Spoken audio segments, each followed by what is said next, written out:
Now, we all know what Freud's death drive is. It was his way of trying to understand why people did things that he thought were not only counterproductive, but went against his idea of the pleasure principle. He was confused by things like his grandson playing a game over and over that seemed to involve sustaining the tension of looking for an object he kept throwing away, and also war veterans who were shell-shocked and seemed to keep reliving over and over the very experiences that traumatised them. So Freud came up with the hunch that since evolution involves evolving from what he called inorganic matter to organic matter, that there was some kind of drive in life that compelled it back to the inorganic state. He wrote, "If we are to take it as a truth that knows no exception, that everything dies for internal reasons, becomes inorganic once again, then we shall be compelled to say that the aim of all life is death, and, looking backwards, that inanimate things existed before living ones." So here's Freud making the suggestion that the aim of all life is death. All life keeps wanting to go back to its original non-life state. What's interesting about that, among other things, is that there was another German thinker, Philip Mainlander, who had a similar concept some 44 years earlier in his book The Philosophy of Redemption. Taking up the concept of the will from Schopenhauer, who he was extremely influenced by, Mainlander theorised that rather than there being one singular will behind everything, every individual living thing had its own will, but that this will was a will to death, since, according to him, the will was once a singularity, but it actually expanded through the universe to atomise in individual lives, but still with the desire to reach a singularity which is expressed in total extinction. He even referred to this original singularity as God. He wrote, "But this basic unity is of the past, it no longer is. It has, by changing its being, totally and completely shattered itself. God has died, and his death was the life of the world." So his idea was that this original, primal, singular will sought to disintegrate itself, and in doing so, created every living thing which ends up having this will to death somehow intrinsically in their very existence. Of course, none of this is confirmed by biology. Biologists, with a few exceptions, tend to say that there is no actual teleological end towards which life is trying to get. Life just is, a result of the right elements in the right time and place, and just evolving on from there to fill whatever niches present themselves. But the funny thing about that is, these elements and niches must be pretty exceptional in an otherwise unexceptionally lifeless universe. Although this planet is of course crawling with life, there doesn't seem to be much else of it about. In fact, it could be said that in a universe in which matter is a minority substance, as opposed to so-called dark energy and dark matter, which are just place names for stuff humans can't actually detect and measure, scientists just go by what they think are the effects of this stuff on observable matter, the matter that makes up organic life is such a metrical minority that it hardly matters from a cosmic level. You'd think that even a God's eye view of the universe would miss life if it blinked. Compared to stuff like cosmic radiation, life hardly exists at all.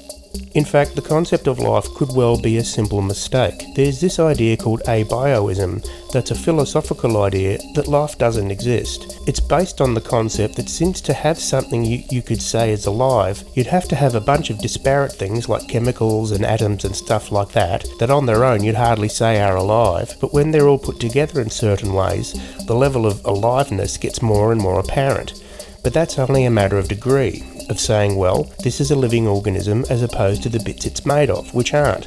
Seen in that way, abioism suggests that there's nothing really alive to speak of. It's all just bits of smaller, non-living stuff that's happened to come together due to circumstances on this planet and, it seems so far, no other as far as we know. Even if it happened on other cosmic bodies though, it would still be in a scant minority, numerically speaking, and it'd still just be a sum of parts that are otherwise just normal inorganic bits and pieces of normally evolving matter. Abioism is a bit like what they call neurological nihilism, which is another philosophical idea that says nothing exists apart from subatomic particles. When you look at everything that can be looked at, or at least detected somehow, from energy to elephants, what you're really looking at are not things in themselves, but things made up of subatomic particles, which are so far the smallest thing we know. If there was anything smaller that made up subatomic particles, the principle would still apply. So from this view, the only things that really exist in and of themselves are subatomic particles, and the rest is just those things put together in various ways, once again through the universal laws of nature. So, from all that, here's an odd idea. We're already dead because we were never really alive to speak of in the first place. All this striving towards non-existence that some of the German thinkers have speculated is just matter striving to get towards a more authentic state of things. That is, rather than clumped up together in weird shapes like stars and planets and people, merely regressing to a means which is a state of all the elements that make up matter just by themselves, separate in and of themselves. Which of course would lead to total annihilation of everything, at least everything material. Which of course is what the universe is doing anyway, or seems to be according to science, which says that everything in the universe is moving away from everything else at an accelerating pace, and the theory is that it'll all eventually fall apart in a few trillion years and that'll be it.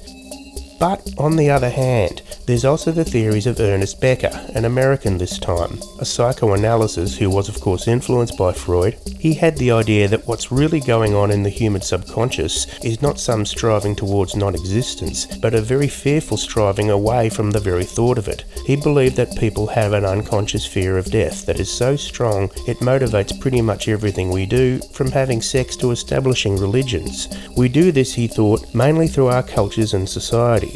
He said we individually establish what he called a hero project, which is where we see ourselves almost like playing out a role in life, no matter how small that role may be. We invest that role with meaning and purpose, which helps us get through life without going, hang on, I'm going to die anyway, what the hell's the point of all this bullshit? Instead we go, oh yeah, that's right, all this bullshit is very, very important, and it's very, very important I keep doing it. That way we don't actually feel like we're going to die at all, but are taking part in some eternal cosplay called life, which we've given all this meaning and purpose to. Funnily, the Norwegian philosopher Peter Zapffe had a similar idea, in that he wrote that because humans evolved consciousness, we worked out that there is no meaning and purpose to life, and promptly panicked ourselves into coming up with ways of coping with that, like just not thinking about it, distracting ourselves, focusing energy towards other more positive ways of dealing with it, and what he called anchoring, which is pretty similar to Becker's hero project, in that the idea is to focus the consciousness on something that's supposed to be important, like God and the state and humanity and all that piffle. He also thought it'd be a good idea for humanity to just stop reproducing so we could get on with it and go extinct and just not have to put up with all this bullshit anymore, which is similar in intention at least to Mainlander, who thought the better way to go was through suicide. Both philosophers, it should be noted, walk their talk. The idea of a humanity that doesn't want to deal with death seems a bit more believable, especially lately, the way the world for us, the human world, has been going. What with the acceleration of technology, including medical technology, in the past few decades, we're all living much longer than at any other time in our history or prehistory. It's getting to the point where there are people seriously talking about not dying at all. You can even pay a lot of money to have your body frozen, or for a bit of a discount, just your head, to be woken up at some time when technology is just like magic and you can be inoculated from all diseases and accidents and never have to die. It's certainly gotten to the point where even the words die, dying, death, dead and so on are not even spoken, but instead euphemisms are used like passed over, passed away, gone to God and other fluffy stuff. Religion so far has been the main way we've bullshitted ourselves into believing there's no such thing as death. Now it's what they call scientism, this ideology that reckons science is basically magic and can or will do anything. So here's another odd idea. Humanity is a species which has two distinct unconscious psychological urges compelling them, one towards finitude and one away from it. We have within us a war of urges below the level of reasoning, rationality, comprehension, and any way of controlling it. A species that is constantly trying to do everything it can to stay alive because unconsciously we're scared stiff of dying, but at the same time unconsciously urging ourselves towards the very extinction we're trying to avoid.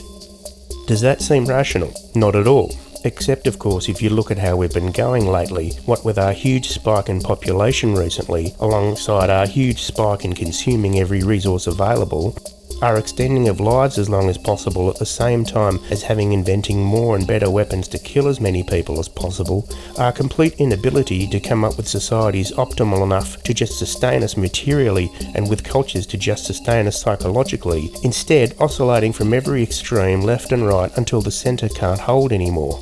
Could it be said that we are a bipolar species that loves and hates ourselves at the same time, without finding any rational and psychological base ground to simply be without any great effort?